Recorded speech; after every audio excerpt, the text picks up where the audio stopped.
session 1 of Black Women in White Coats. My name is Dr. Queen Wilkins, and today I have a fabulous group of women with me. We're all from DiverseMedicine.org, and I'm going to let each of them introduce themselves.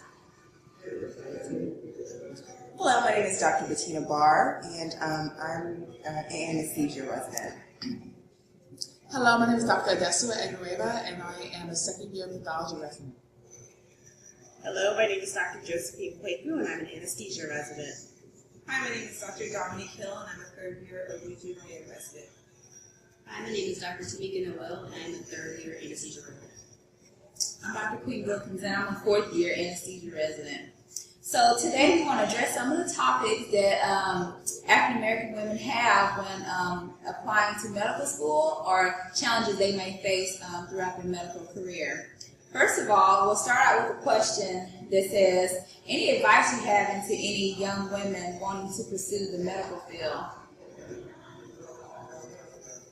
I guess I would say you have to be really sure that that's what you want to do, that that's really what you want to pursue, because it is a very big commitment, and just make sure you explore all other possibilities before you truly commit to taking that step and going to medical school. And I would just like to add to that when you do figure out that is what you want to do, don't let anyone tell you that you can't do it. Don't ever feel like other people are better than you. Just realize there are people before you and after you who also struggle. If you're struggling through medical school or even through college, just know that you can do it. You always just need that one person to just be your backbone, whether it's your family, your friends, or even yourself. Just believe in yourself once you figure out that that's the path that you want to take. Has being a woman influenced your choice of specialty? I guess I'll take that one first. I'm an OB/GYN resident, and when I first rotated through obstetrics, I had no idea what it was and did not think that it was what I was going to do, but I saw it as an opportunity to really make an impact in the life of young women, whether it's just sitting down with someone and asking them, what are your plans for the next 5 years, and is a baby actually working into them, and what do we need to do to make your plans come true? So I feel like there are lots of ways that you can impact the lives of women, and this is kind of the path that I think is the best for me. I also feel like during medical school and my different rotations, I took the time to talk to a lot of different residents as well as faculty to see, how do they feel about their lifestyle and how do they feel about being able to make time for their family. So I would tell people that it's also important to try to get someone's perspective on how they feel their specialty has affected their own life. How do you balance dating with our schedules in med school, residency, and beyond? Any ideas on that? Okay, I'll do it. It's definitely not easy. We talked about before that this is something that you are going to be committed to, and you have to make it a priority in your life. But it definitely can be done. And when you meet that right person, they're going to understand and be able to accommodate your crazy schedule and your ambitions. So it's just keeping in mind what's important, whether it be your career or your family, and trying to make yourself happy and not getting discouraged by anything that you may encounter out there.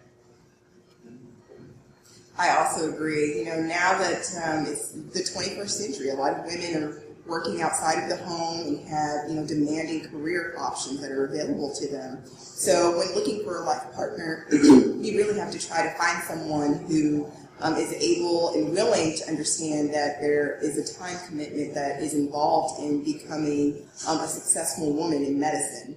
And you have to be able to have that balance whenever you meet somebody between having a relationship as well as having a career.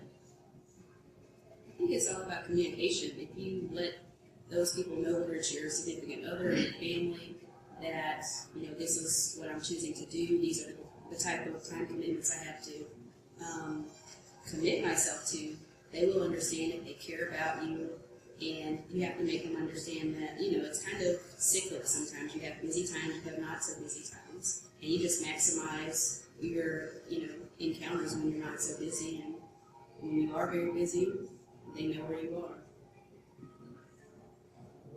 A lot of women want to know when's the best time to have children. Do I do it during medical school, during residency? Do I wait till I'm done? Any thoughts on that? Well, me being the mother of the group, I'd say it's definitely, timing is difficult. When you have a baby, it's a big time commitment. And not only do you have your career, as well as the relationship you have with your significant other, you're bringing another life into the world that is going to take a lot of your time. So really, it all depends on you talking to your significant other and saying, you know, when do we feel like it's the best time for you financially, emotionally, spiritually, and, you know, taking that leap. And also, I think it depends a lot when you're looking at different, you know, especially these residency programs like Dr. Barb's talking about. You know, you should talk to people and figure out what how the program actually feels about you having children. I can say my program personally is very willing to accommodate for people to have children, and therefore everyone has children in residency. I think the main thing is making sure you have a really good support system at home and a really good support system in whatever phase of your life you're in, whether a support system in medical school, in residency, or when you're out in the workforce. It's going to be important no matter what time you decide to have a baby. Unfortunately, the only thing that a lot of people see about medicine is on TV. Recently, there was a series called Married to Medicine, and we see how women in medicine were portrayed on that TV show, and we see how medicine really is because we experience it every day. Any thoughts on that show and how it affects our lives, or how it relates to us or not? I think, you know, there was a lot of talk when that show first came out. There was a petition, I remember, on Facebook to ban the show. I think it's important for people to realize that it's reality TV, and I put reality in quotes because it is television. And if they were to follow real doctors dealing with real problems, it probably wouldn't get ratings. So that show, I don't think it necessarily bad or good. I just think it's TV. And I think it's important for people to realize that the people on that show do not represent the African American community in medicine. And I think people know that. I don't think people are watching that show and thinking that everybody's like that. So I'm okay with the show. I watch it sometimes. You know, I will admit, you know, I watched every single episode, and I watched the reunion, and I thought it was entertaining. And that's what TV is entertaining. So I don't really have a problem with it because I do think that a majority of people realize that it is TV.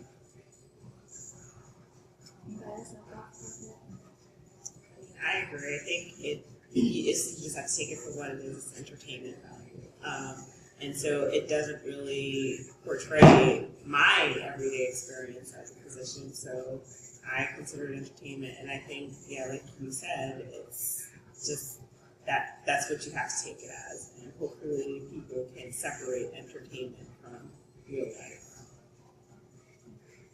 How have you gotten along with your female colleagues? Is there a sense of camaraderie, or is there a sense of cattiness, or does it differ by the day? I think for the most part it's a sense of camaraderie and support, because we are in a field that's for so long been male dominated. And however things have changed recently, where you see more women across the board going into medicine than you see men going into medicine. So I think there's just this feeling, from the most part, of feeling the need to sort of support each other. I have not experienced any cattiness at all. I feel like it's more of a supportive environment from what I have personally experienced and from what I see. I think I agree with that. I definitely feel a sense of camaraderie amongst the African American women in my program, even the ones that I'm not especially close to. You know, I still feel that if I ever needed them in any way, they would be there to support me, and I would be there to support them. The people who are very close to me, obviously, you have a great relationship. So I think it's very important to just always support each other, be there when people are having difficulties in their life and uplift people when they have, successes in their life. Let's address a big issue that it's like the white elephant in the room. A lot of black women are kind of coined as having the angry black woman attitude. When you're in medicine, you have to be assertive, and you kind of have to, you make orders, not in a mean way, but you want people to take you just as serious as the next person. So, what have you experienced? Have you ever been in that situation where someone thought you had angry black woman situation, or how do you avoid coming off as being that person?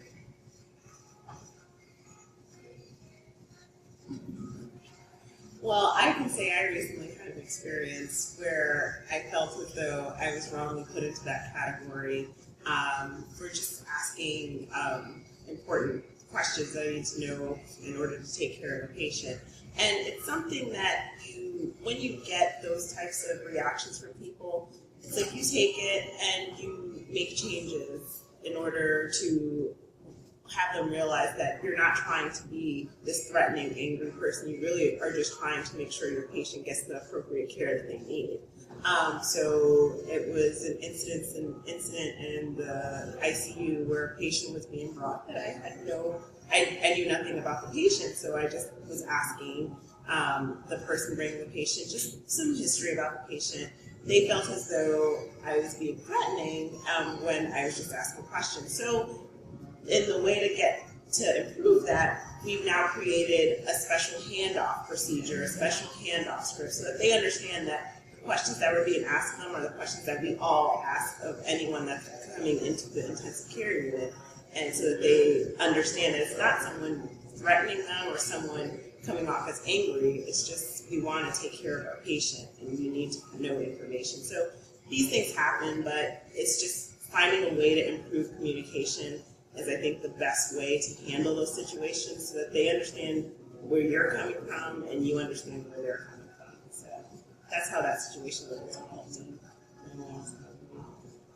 I will say that OBGYNs have kind of a reputation of, being abrasive and being very quick, and it's part of just the way that we have to work in our field. Things happen very quickly, and we expect things to be done as quickly as we're working. And I catalog, dozens upon dozens of incidents where, I may have come across as abrasive or, been short with people, but, those encounters really don't define my personality. And I feel like people in my program and the nurses that I interact with on a daily basis know that, if I am, asking for information or I am, working very quickly, that there's probably a reason why that's happening. I think that you will always have someone, no matter how you act, who's going to base their perception on you on something that is not at all related to what you're doing. And you kind of have to keep that in mind sometimes when interacting with people. You can do everything right, and people will still have an issue with the way that you are interacting with them. So, it is good to be mindful of how you're speaking to people, but at the same time, if 100 people tell you, or 99 people tell you you're doing a good job, and one person says that, they have an issue, then, you can have to take it for what it is. This is a field where you have to be assertive at times to have the right thing done for your patients. So don't be afraid to be assertive, as long as you are doing it for the good of your patient. And I agree with that. With anesthesia, a lot of times we're not wearing our white coats. We're just wearing our scrubs just like anyone else. And no one can really tell if you're a physician, if you're a nurse, or if you're just a technician. So we go to lots of different emergency situations where you have to be the leader. And you may have to necessarily use a certain tone or be assertive or aggressive in that situation. So, just like Dominique said, I think it is important for you to try to open those lines of communication. If you kind of think back on something and feel like, oh, maybe I was a little bit rude or a little bit short with someone, maybe after the incident you can go back and say, I apologize, it was just an emergent situation. But, I agree, these situations do occur. kind of going off of what Katina was saying, how do you handle it when someone calls you a nurse or someone calls you a PA or an anesthesia tech? How do you feel when you know that you've gone to school this whole long time and yet you're still mistaken about it? How does it make you feel? I actually have a really funny incident not too long ago where I had a patient that came in and I had been seeing her all night, and then finally got to the point where, I went in the room and I explained to her, how sick she is and how we need to go have surgery, and, I'm telling her all of this, and I, leave the room, and the nurse runs and gets me and says, you will not believe what happened. You left the room, and the patient asked me, Dr. Aaron, the nurse, she said, Dr. Aaron, why did that nurse tell me all of this? And I was like, okay, now I have to go back in and talk to this lady, and the nurse said, no, I told her, I explained to her, no, that's your doctor, she's the one that's been taking care of you this entire time. And, the nurse was so upset with the patient that I didn't really get a chance to be, upset or even have to address it, because the nurse put the patient in her place. But I will say that, so especially, like what she said, I don't wear my white coat at all. And a lot of times if they call me a nurse, they'll say, oh, I wish that I wish I had the skills to be your nurse, but no, I'm just your doctor. Or just, laugh it off like that. And also that helps them remember that, I am the doctor the next time I come into the room. But I just love to figure out how I can ask if I'm out of the transfer. As a pathologist, we don't really see patients much. We only see them doing certain types of rotations. We mostly interact with other clinicians, surgeons, oncology teams. So sometimes if we have an emergency case where they think something is cancer, we have to go to the OR to pick up the specimen and do a quick frozen section where we actually look at the tissue, quick freeze it, and let the doctor know if it's cancer or not so they can proceed with their procedure. Sometimes when you come in the room, they'll look at you funny because they don't know why you're there, and because you're not supposed to be in the OR. So I'll just say, I'm Adesua. I don't really say Dr. Adesua. I don't know why, I'm just not used to it yet. Maybe because Adesua is my first name, so it sounds really weird for me to say that. So I just say I'm a pathology resident, and let them know straight up who I am so I could quickly get the tissue I need and leave. So that happens to me a lot because you don't wear white coats to the OR, and they probably never seen me before because most people don't see pathologists. So I just quickly just say I'm a resident, this is what I need to do, and then go from there.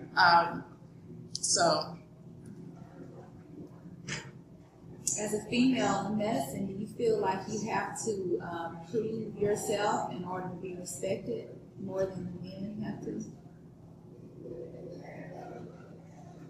I think sometimes you do, but it's in weird situations, like working with nurses. I feel like nurses, you have to prove yourself more than as a female than a male resident would have to. Before I was an anesthesia resident, I was a surgical resident. I did a few years of surgery, and it never failed when you were on the floor. If you asked a nurse to do something for you, they'd question you, and you'd see a male resident come and ask the same thing and they would do it without being questioned. And it takes time for them to realize, oh, you do know what you're doing. And I think some of it is, and you see it a lot more with older nurses, and I think it's also just because of the history of medicine and how, like I said before, it's such a male-dominated field that they're not used to seeing other women now coming to them and asking them to do things for them. And so they just need more proof that you know what you're doing. I mean, I just would take it with a grain of salt, prove to them that I do know what I'm doing, and then it would be a non-issue the next time I ask them to do something for a patient. So it is, so I see it more with the interaction between nurses, more so than with other doctors.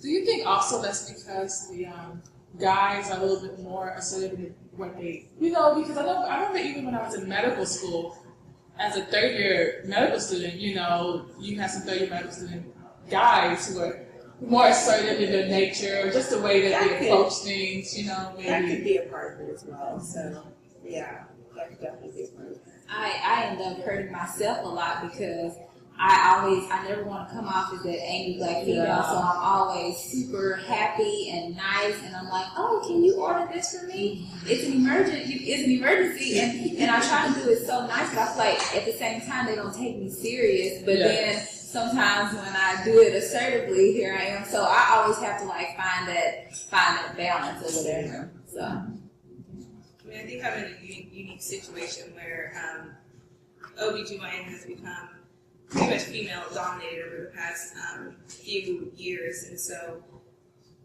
we have 2 males in our program, and I think that they do have an easier time simply because they're like the golden children. They're the 2 males out of 18 females.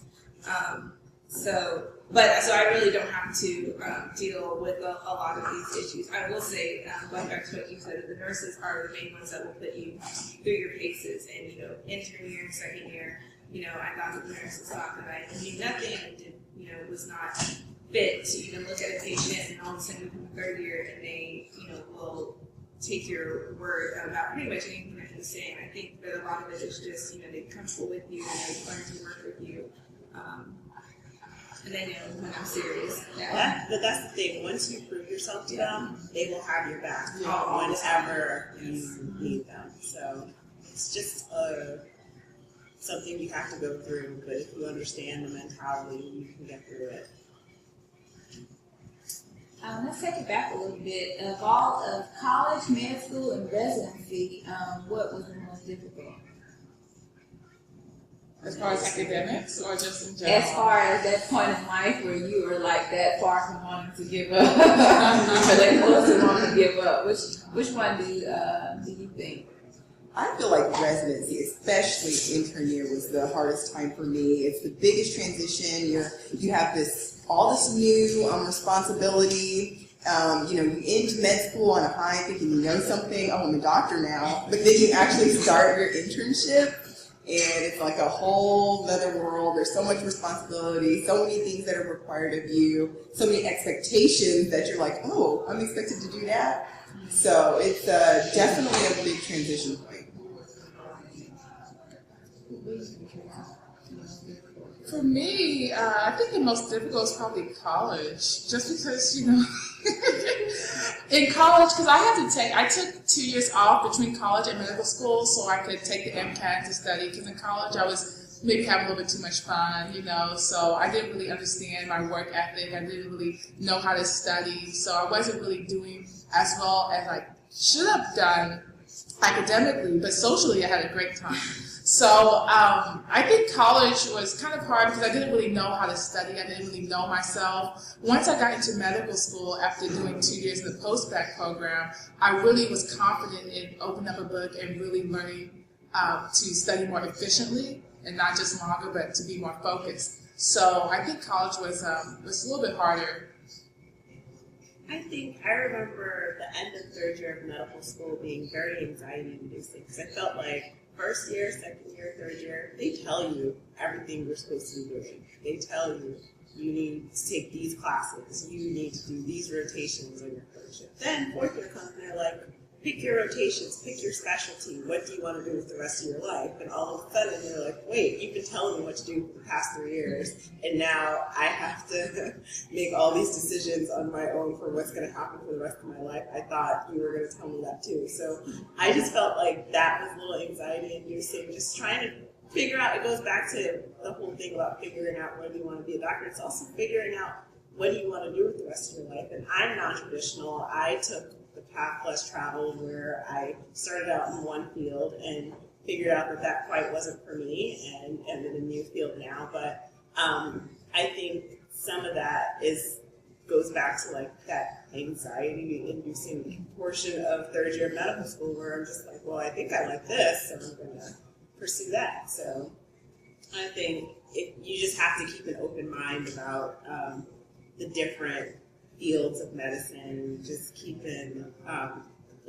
track of what you like and what you don't like about other different fields, and you'll get through it fine. But I thought that was probably the most difficult part.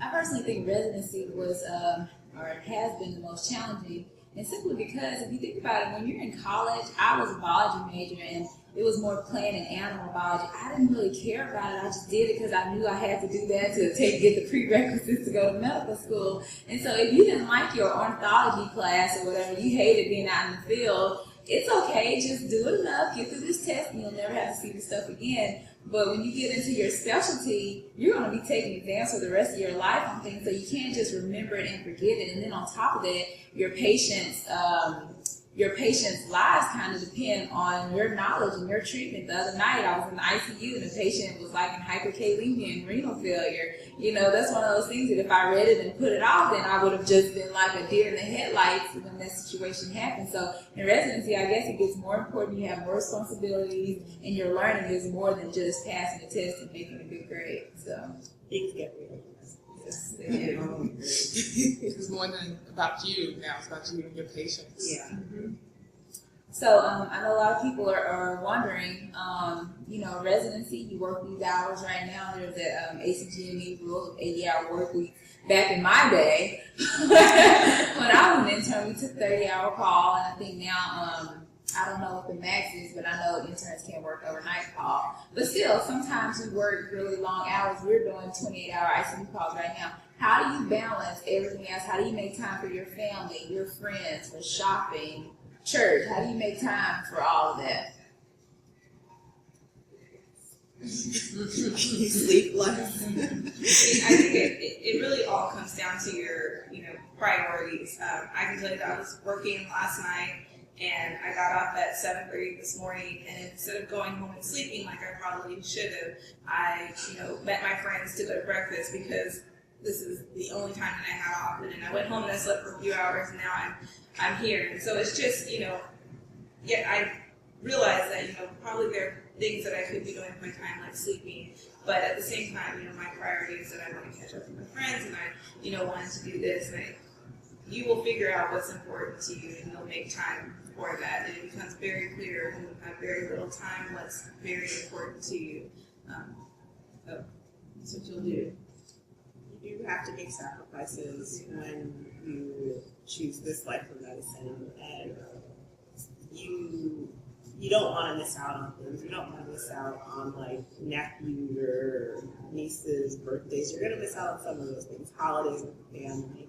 But you want to try and use that time that you do have to make memories with people, so that people aren't like, she was a resident for 4 or 5 years and we never saw her. You want people to still know that you care. And so you make sacrifices, but it's all worth it, I feel. The thing that I remind myself of is that this is just the beginning, like from here it goes to getting married and having kids. And so you have to learn to balance the small amount of time you have now, because there's going to be a time where the time's just going to get more and more limited. Some people become more efficient too. You use downtime to do things, like sitting in traffic. You can return a phone call. Oh, yeah. I don't know, downtime between cases. You can go through your email or make a quick call. Or you become very efficient in the time that you do have. And you just realize how precious it can be. Some people want to know, how do you manage to practice your faith when you're going through this struggle? Because there's so many times where you want to give up, and there's so many people telling you that you can't do it, and there's so many people in the workplace that are just testing you every single day. How do you manage to keep your faith through this all, practice your faith?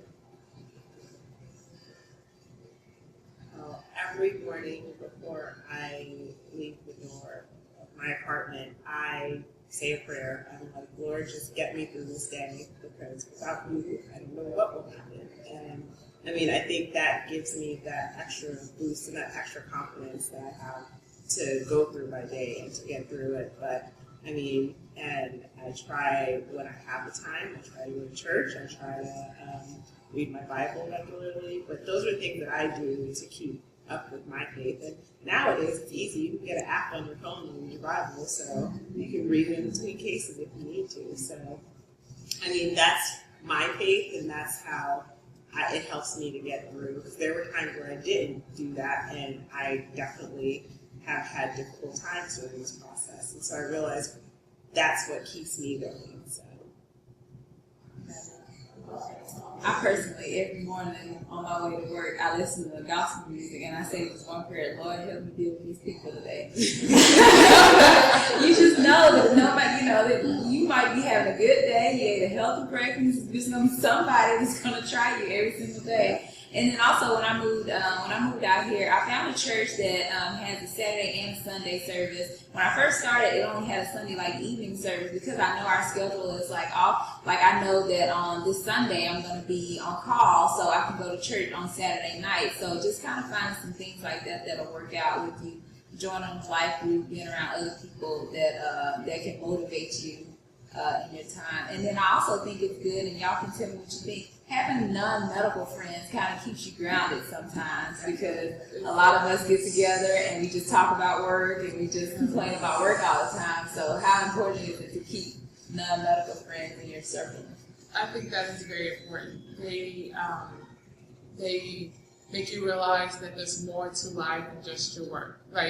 We are doctors, that's our job, that's not who we are. We're mothers, we're wives, we jog, we do other stuff. I just moved back to Dallas, and moving back here, I've been in contact with friends from high school that aren't in the medical field, because once I graduated from medical school, all my friends were the medical field, and I realized that sometimes you just want to talk to someone who has no idea what you're talking about. You don't have to explain to them, because you're not going to talk about anything. You're just going to talk about the weather and politics. It's really nice, and I never realized I was missing that until now. I also think it's good to have non-medical friends, because it lets you know that no matter what job you do, you can still have certain frustrations, and they have similar situations. It may not be exactly the same as something you have in medicine, but the grass is not necessarily greener on the other side. So I think that's been a good part about having non-medical friends. One of my friends brought it up to me. They were like, residents are the only people that I know that get 3 weeks of vacation a year, and you have to take them, or else they'll just give you a random week to get paid for it. So ever since they told me that, I'm like, you know what, that is true. Because a lot of people, I know some attendings that only get 2 weeks of vacation a year, or maybe even 4 as an attending. So I was like, I should be a little more grateful. So let's talk about finances. Everyone knows, let's start from the beginning, medical school or even college. What are some ways that if you did take advantage of other opportunities to gain money other than Sallie Mae or direct loan? Scholarships, free money, grants. I'm sorry, I am a big advocate of scholarships. There's 3 things you have to do to get a scholarship. Apply, write an essay, and meet the deadline. Those are 3 things. And a lot of people don't want to do most of the 3 things. Some of them might want to apply but not meet the deadline. Some of them might meet the deadline but don't write an essay. So I always tell people, if you can do those 3 things, you're automatically considered for a scholarship. Because half the people won't even meet the deadline. Half of the people won't even be determined to write an essay. There's so many scholarships out there. There's so much free money. You can get a scholarship for being tall. I got a scholarship going to undergrad. There was a tall club. You have to be. It was weird. It wasn't much money. $250, $200. Pay for a couple books, but that's $200 less from your pocket. So I always tell people, there's free money out there. You have to look for it. You have to be determined, because once you find it, there's people out there who weren't as determined as you. So you're already ahead of the game. That's all I have to say about that. I'm a real big advocate in free money. It's out there. Look for it. Don't be lazy. Write an essay. Meet the deadline, and you'll get it. But where did you find these scholarships at? If I knew about them, I would apply to them. Where did you find them? In high school, this was before the internet went kind of big. You still have AOL. You still have Telling your age. Yeah, I know. Sorry, tell my age. But that was when our high school had flyers from our counselor's office, where we would get different flyers from different local scholarships, and I applied to all of them. And I think I got pretty much all the ones I applied to, because half of my classmates didn't apply, and they were local. Another way now, you can Google, scholarships. You could Google if you're looking for a scholarship for maybe just for African American women. You can Google that. A lot of colleges, I know where I went to for undergrad, Duke, they just gave you a scholarship. You didn't have to apply, so you can always just call the counselor and say, what kind of scholarships do you guys have. With the internet now, there's so many ways to find it. You don't even have to be connected anymore to your high school. You can always go online. And also, if you know someone who owns a company, they might not have a scholarship, but a lot of companies out there, they actually get tax breaks for giving out money for scholarships, and a lot of them set aside money every year, and by the end of the fiscal year, they have to use that money for certain tax donations or certain gifts. So, if you know of a local Toyota dealership, I use Toyota dealership because they're really big here in Dallas giving scholarships, you could call them and say, do you have scholarships? Have they given them out? There's a lot of companies out there. You just got to really, work hard. But once you find it, don't let other people know. Until you get it, then you can share your success with everybody else. Yeah. Anybody else have any suggestions on free money? I'm all about free money. I would just echo what Tracy said. I think a lot of scholarships go unapplied for. When I was in undergrad, I would just kind of, look at the bulletin board outside the financial aid office, outside of the dean's office, wherever they have, flyers posted. Sometimes there are scholarship opportunities posted there. And there was a big database of scholarships. I don't remember the name of it, but I remember looking at that at some point. And I'm sure it's easily found if you Google scholarship database or something like that. And then, like Tracy said, some of the local things that may not be a lot of money, they do add up, and if nobody else is applying for them, you're kind of a shoo-in for that. So it's kind of unfortunate too. I'm sorry to cut you off, but once you graduate from medical school or even after college, it's kind of hard to get scholarships. So really try to get as much money as you can when you can, because once you become like us and they consider us not needy because we actually have an income, it's kind of hard to really get free money. Churches are another avenue to find scholarships. Yeah, a lot of local churches will have scholarship programs, and they do open up the applications to people that aren't necessarily members of the church. So I know I got a few of those when I was in high school. And to and echo, sororities and fraternities. yeah, to kind of echo what Tracy said, I didn't get like a huge, $10,000 scholarship, but I did get a bunch of small $500, $1,000, $250 scholarships from churches, from a couple of social clubs, and a couple of them didn't have scholarships. And when I called, they're like, "Oh, hey, that's a good idea," and then they put out like an application. So just don't not apply because it's a small amount of money. It all adds up. Urban League and they all have scholarships. I would also suggest becoming best friends with people that are in charge of money. In college, I became best friends with the head of financial aid. She was an African American lady, and I was like, look, I need money. And so anytime someone would come in with an extra scholarship, I'd be the first person that she looked at to give money to. And then in medical school, my dean, I wanted to do work study, and she was like, no, you're not doing work study. So we kind of made a deal. She was like, you keep your grades up, I'll keep giving you free money. So, we had a little deal like that. So get to know the person that's in charge of the money coming in. I think that's going to be all for this session. Join us again, and you can follow us anytime on DiverseMedicine.org, and you can contact any of these ladies, and we'll all be willing to give you any advice that you may have. Thank you. Thank you.